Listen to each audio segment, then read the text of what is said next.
Herzlich willkommen zu einem neuen Video von www.samuraischwert.kaufen. Heute beschäftigen wir uns damit, wie man die Klinge eines Samurai-Schwertes richtig pflegt, wie, womit, wie oft. Das sind die 3 wichtigsten Fragen in dem Zusammenhang, die wir heute alle beantworten werden.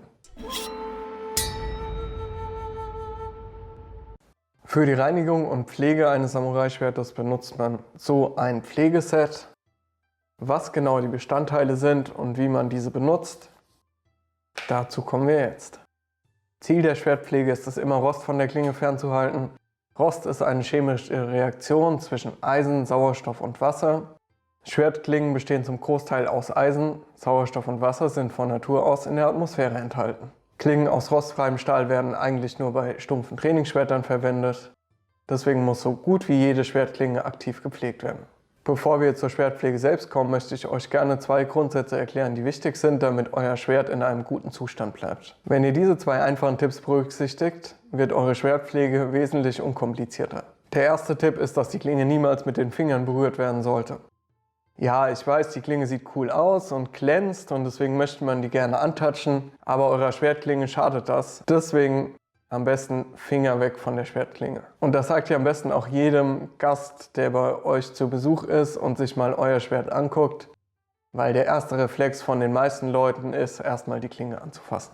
Wie gesagt, für die Klinge sind Fingerabdrücke gefährlich, weil sich darüber schnell Rost bilden kann. Das vermeidet man am besten im Voraus, indem man die Klinge erst gar nicht mit den Fingern anfasst. Der zweite Tipp ist, dass man am besten versucht, Flüssigkeit von der Klinge fernzuhalten. Also wischt die Klinge niemals mit einem feuchten Tuch ab, haltet sie nicht unter laufendes Wasser und solche Sachen. Sollte die Klinge doch mal feucht werden, trocknet sie danach am besten sofort ab und führt einen Pflegedurchgang durch. Wenn die Klinge feucht ist, kann sich sehr schnell Rost bilden. So, dann legen wir jetzt mit der Schwertpflege los. Dafür brauchen wir 2 verschiedene Arten von Tüchern. Schwertpulver, in der Regel bekommt man das als Uchiko hier in so einer Quaste. Und Schwertöl für die Pflege des Schwertes. Zu Beginn entfernen wir erstmal altes Öl und Schmutz von der Klinge.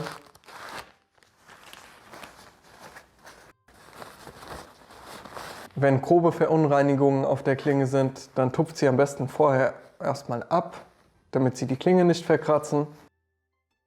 Wenn das soweit in Ordnung ist, dann könnt ihr anfangen mit den Tüchern das alte Öl und den Schmutz abzuziehen.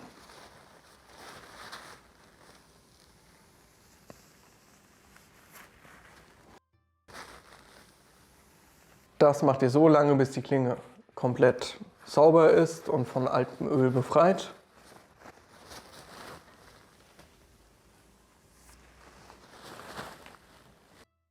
Natürlich müsst ihr auf beiden Seiten schauen, dass die Klinge auch sauber ist.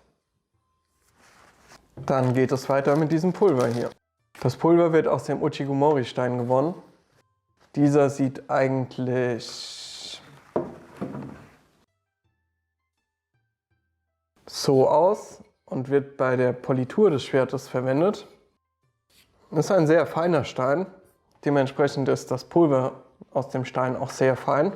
Und mit diesem Pulver wird die Oberfläche der Klinge ganz leicht verschliffen und dabei werden Rostansätze, kleine Kratzer, restlicher Schmutz, das wird alles mit dem Pulver von der Klinge entfernt. Bei den günstigen 10 € Schwertpflegesets aus China, die man manchmal online sieht, die erkennt man eigentlich relativ einfach, weil es sie bei vielen Händlern gibt und die sehen immer gleich aus in so einer sehr einfachen Holzbox. Dort ist das Pulver nicht aus Uchigomori, sondern aus Talkum. Talkum ist wesentlich weicher als der Uchigomori-Stein und deswegen kann man damit zwar auch die Klinge pflegen, man entfernt damit aber keine Rostansätze und ähnliches, weil das Pulver die Oberfläche nicht verschleift, sondern nur an der Oberfläche entlang geht. Ich habe grundsätzlich kein Problem damit, wenn jemand auf der Suche nach einer günstigen Alternative ist. Ich möchte diese Billig-Schwertpflegesets jetzt auch nicht schlecht machen, aber bevor man sich sowas holt, sollte man halt schon wissen, was der Unterschied ist und warum Bestandteile von diesem Schwertpflegeset zum Beispiel so günstig sind. Wenn man Schwertpulver aus Talkum verwendet, kann man genauso gut Spiritus verwenden. Spiritus ist genauso und geht nur an der Oberfläche des Schwertes entlang, also genauso wie das Talkumpulver. Plus Spiritus entfernt meiner Meinung nach den Schmutz noch besser und ist sogar noch günstiger Also wenn ihr nach der günstigsten Alternative sucht, dann würde ich euch eher Spiritus als ein günstiges Schwertpflegeset empfehlen. Aber sobald Rostansätze da sind oder die Klinge mal tiefergehend gereinigt werden soll, da müsst ihr schon auf das Original Schwertpulver zurückgreifen, weil mit was anderem erzielt ihr diese Wirkung einfach nicht. Gut, jetzt habe ich viel zu dem Pulver erklärt, dann fangen wir mal an, es zu benutzen. Also es wird auf die Klinge geklopft, alle 5 cm würde ich sagen. Aus dem Ballen hier, das hat einen durchlässigen Stoff. Aus dem Ballen kommt immer etwas Pulver auf die Schwertklinge, so dass am besten in kleinen Abständen die Klinge mit Pulver bedeckt ist. Und dann nehmt ihr euch ein neues Tuch und streicht dieses Pulver einfach ab.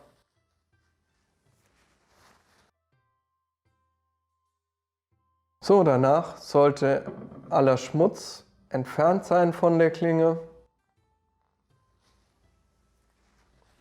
Kann nicht schaden, da nochmal genauer drüber zu schauen. Gerade wenn ihr Stellen habt, die besonders schmutzig sind oder Stellen, wo kleine Kratzer drauf sind, die muss man dann schon etwas genauer im Auge behalten. Dann die andere Seite. Genau das gleiche. Auch erst Pulver drauf und dann abziehen.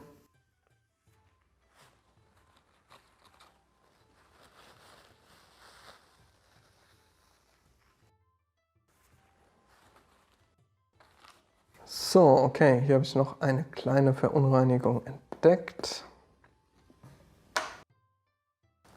Gehe ich da nochmal genauer drüber.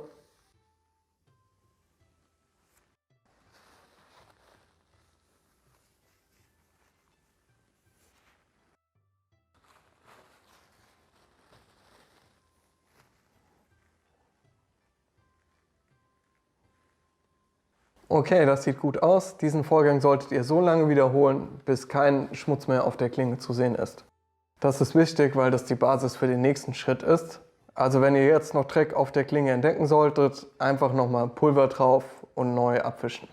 Die Klinge ist jetzt fertig und kann eingeölt werden.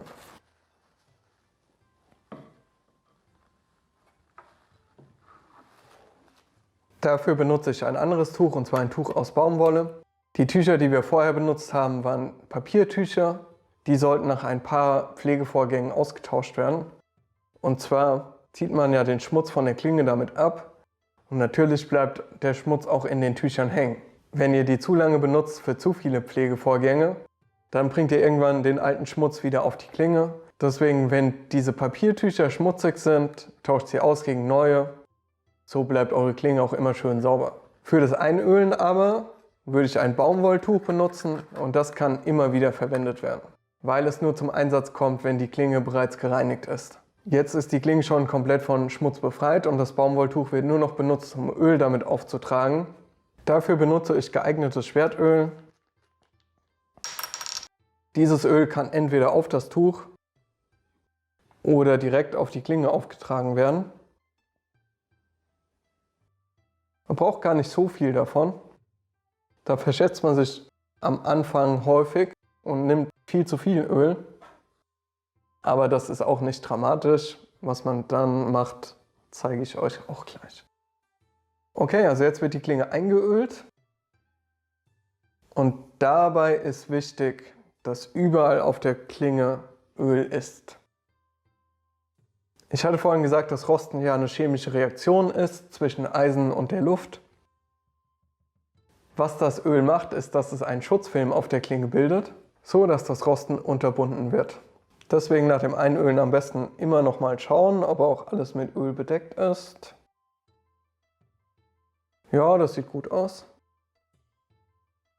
Dann natürlich auch noch die andere Seite des Schwertes.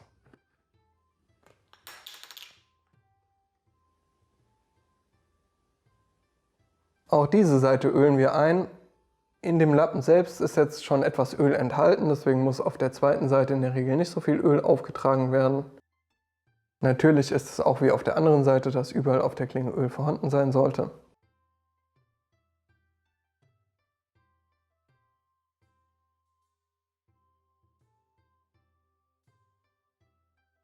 Als Öl für die Schwertpflege sollte möglichst Nelkenöl oder Kamelienöl verwendet werden. Das Gemisch hat eine gute Schutzwirkung und ist bestens für die Schwertpflege geeignet. Dem aufmerksamen Beobachter wird aufgefallen sein, dass so gut wie alle Öle, die zur Schwertpflege online angeboten werden, angeblich Nelkenöle sind. Was man dann bekommt, sind aber oft rein synthetische Öle. Das zu erkennen ist aber sehr einfach. Nelkenöl riecht nach Nelken und alles, was nicht nach Nelken riecht, ist auch kein Nelkenöl. Nicht geeignet für die Schwertpflege sind Speiseöle, Motoröle oder ätherische Öle. Waffenöle sind teilweise geeignet, sofern sie keine Bestandteile enthalten, die das Kupfer der Klingenzwinge angreifen. Wir achten auch immer darauf, dass die Öle, die wir verwenden, nicht gesundheitsschädlich sind. Das bedeutet, WD-40 und Öle auf Basis von Petroleum kommen bei uns nicht zum Einsatz. Bei der Wahl des Öls ist es wichtig, dass dieses nicht flüchtig ist, weil es sich sonst sofort verflüchtigen würde. Es sollte aber auch nicht zu beständig sein, weil ihr das Öl sonst für immer in der Schwertscheide hängen habt. Das möchte auch keiner. Also ein guter Mittelweg ist am besten und da sind Nelkenöle meiner Meinung nach einfach am besten geeignet. Der Schwertpflegevorgang ist damit abgeschlossen. Ich lege das Schwert danach immer noch ein paar Minuten auf einen Schwertständer. Falls man mal zu viel Öl aufgetragen hat, kann sich so das Öl noch am Klingenrücken sammeln und man kann es danach abnehmen. Wie oft ihr euer Schwert pflegen müsst, hängt davon ab, wie ihr es behandelt. Wenn ihr zum Beispiel jeden Tag die Klinge mit den Fingern anfasst, müsst ihr sie auch jeden Tag reinigen und pflegen. Deshalb würde ich das Schwert immer nach Bedarf pflegen, aber spätestens alle 2 Monate. Das kommt aber etwas auf die äußeren Umstände an. Wenn ihr jetzt zum Beispiel eine sehr hohe Luftfeuchtigkeit habt, kann es sein, dass das Schwert öfter gepflegt werden muss. Wenn sich Rostansätze oder Ähnliches auf der Klinge bilden, muss die Klinge sofort gepflegt werden. Wenn ihr kleinere oberflächliche Kratzer entfernen wollt, könnt ihr das auch mit der Schwertpflege erledigen. Also wie oft man sein Schwert pflegt, ist im Endeffekt jedem selbst überlassen. Aber wenn man sieht, dass das alte Öl verflogen ist, ab dann steht die Klinge ohne Schutz da und sollte deswegen wieder gepflegt werden. Ich möchte euch gerne auch noch ein paar Sicherheitstipps mit an die Hand geben. Und zwar während dem Pflegevorgang haltet die Schneide am besten immer von euch weg. Ihr müsst dann zwischendurch die Hand wechseln, was etwas unpraktisch ist. Aber das ist immer noch besser, als wenn die Klinge zu euch hin zeigt und ihr euch aus Versehen in den Oberkörper schneidet. Passt am besten auch immer auf eure Finger auf, gerade bei sehr scharfen Schwertern. Es passiert sehr schnell, dass man sich in die Finger schneidet, gerade wenn man sich im Bereich der Schneide aufhält. Die Schneide selbst sollte natürlich nie abgewischt werden oder irgendwie Druck auf die Schneide ausgeübt. Wischt immer an der Schneide entlang. Das ist sehr wichtig für eure Finger, aber achtet auch trotzdem auf eure Finger. Wie gesagt, man kann sich schnell schneiden. Es sind dann nur kleine Schnitte, aber weh tut es trotzdem und man kann es vermeiden, indem man einfach gut aufpasst. Außerdem sind das Pulver hier und das Öl, egal in welcher Qualitätsstufe, wahrscheinlich nie gut für eure Lunge. Deswegen sollte man am besten vermeiden, das Pulver oder das Öl einzuatmen. Auch wenn keine gesundheitsgefährdenden Stoffe in dem Öl oder dem Pulver sind, grundsätzlich kann es nicht gesund sein, feines Pulver oder Öl in der Lunge zu haben. Deswegen am besten versuchen, das Zeug nicht einzuatmen, eurer Gesundheit zuliebe. Im Internet kursieren auch viele Pflegeanleitungen, die beinhalten, dass man den Schwertgriff abnimmt. Das ist bei historischen Schwertern und Sammlerstücken wichtig, dass man auch den Bereich unter der Klingenzwinge noch pflegen kann. Wenn ihr aber ein Schwert für 500 € oder weniger gekauft habt, würde ich euch das nicht empfehlen.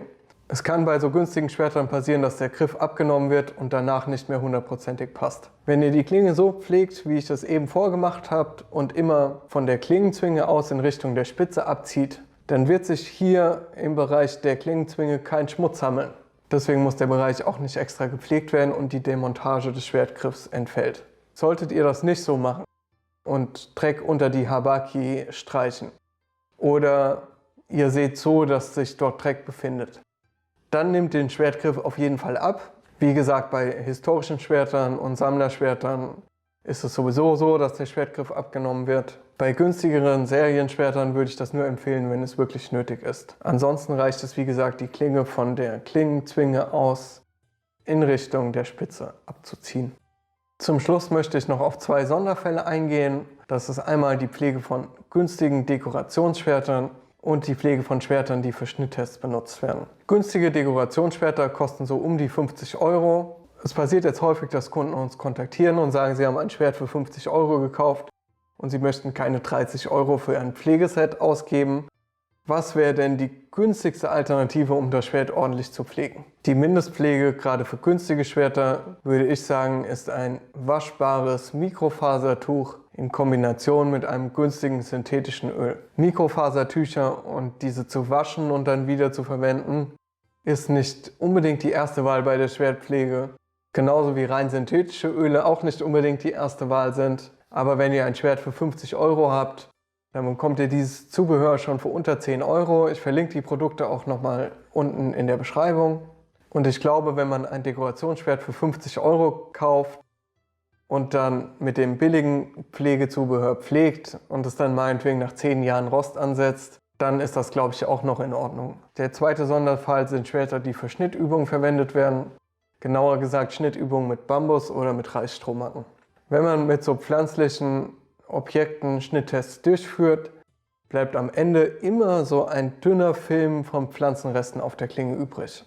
Der ist fast unsichtbar und mit dem Auge echt kaum wahrnehmbar, aber der setzt sich ganz eng an das Metall der Klinge und fängt sofort an, Rost zu bilden. Das bedeutet, wenn ihr Schnitttests macht und das Schwert danach nicht reinigt, in Kombination mit der Feuchtigkeit, kann es schon sein, dass am nächsten Tag das Schwert Rost angesetzt hat. Deshalb ist nach Schnitttests natürlich immer wichtig, die normale Pflegeprozedur durchzuführen. Weil diese Pflanzenreste relativ hartnäckig sind, machen wir es so, dass wir aber auch nochmal zusätzlich mit Spiritus drüber gehen. Das heißt, die Klinge reinigen, dann Spiritus, dann Schwertpulver. Spiritus hat eigentlich nicht so eine gute Wirkung wie das Uchigumori-Pulver, aber es beseitigt diese Pflanzenreste einfach besser, weil es ein aggressiveres Mittel ist. Und deswegen benutzen wir bei der Schwertpflege nach Schnitttests immer zusätzlich noch Spiritus. Okay, jetzt schaue ich mir die Klinge nochmal an. Es geht jetzt darum, ob überschüssiges Öl an der Klinge ist, das dann nach unten läuft und sich unten am Klingenrücken sammelt. Die Seite sieht gut aus. Hier hängt noch ein bisschen was. Das sollte man am besten vorher entfernen, weil ihr sonst das überschüssige Öl in der Schwertscheide hängen habt. So, okay, das sieht alles gut aus. Dann sind wir jetzt wirklich am Ende angekommen. Das Schwert ist soweit gereinigt und gepflegt. Und so kann ich es jetzt wieder an die Wand hängen bis zum nächsten Reinigungsvorgang.